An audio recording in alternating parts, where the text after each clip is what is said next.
Monsieur le Premier ministre, s'il existait un prix Nobel de la guerre, je pense que le président Trump le mériterait amplement.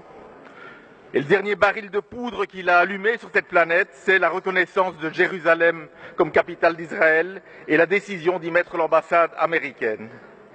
C'est un affront suprême infligé au peuple palestinien.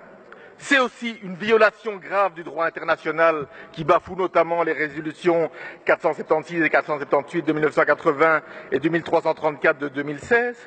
Et c'est un encouragement à intensifier encore plus la colonisation, y compris justement à Jérusalem-Est. Alors en Belgique, l'Union des progressifs juifs de Belgique, l'UPJB, a dit « La décision de Trump est un acte de guerre ». La réaction du gouvernement, la vôtre, Monsieur le ministre, je ne sais pas, j'ai pas vu de réaction. Celle du ministre Renders, tout ce qu'il a trouvé à dire, c'est regrettable. Et quand un journaliste lui demande s'il condamne, il dit bon, c'est regrettable.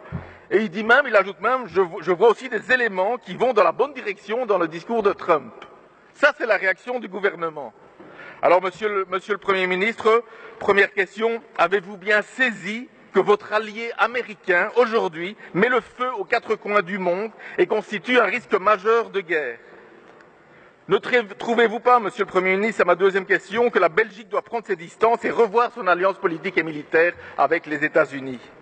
Et troisième question, est-ce que vous ne pensez pas que c'est le moment de reconnaître l'État palestinien?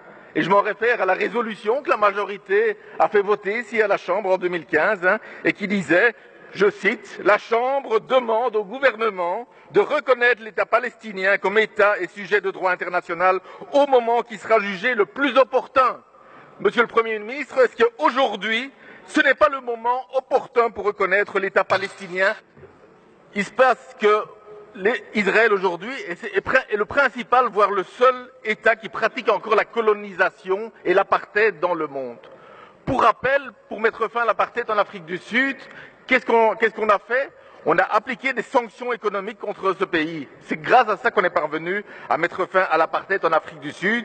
Et c'est dans ce cadre-là que mon collègue Raoul Edebo et moi-même avons déposé une proposition de résolution prévoyant des sanctions à l'égard de la politique de colonisation d'Israël. Je pense qu'aujourd'hui, Monsieur le Premier ministre, si on veut vraiment que la colonisation cesse dans ce pays, il n'y a pas d'autre alternative que de faire comme on a fait vis-à-vis de l'Afrique du Sud.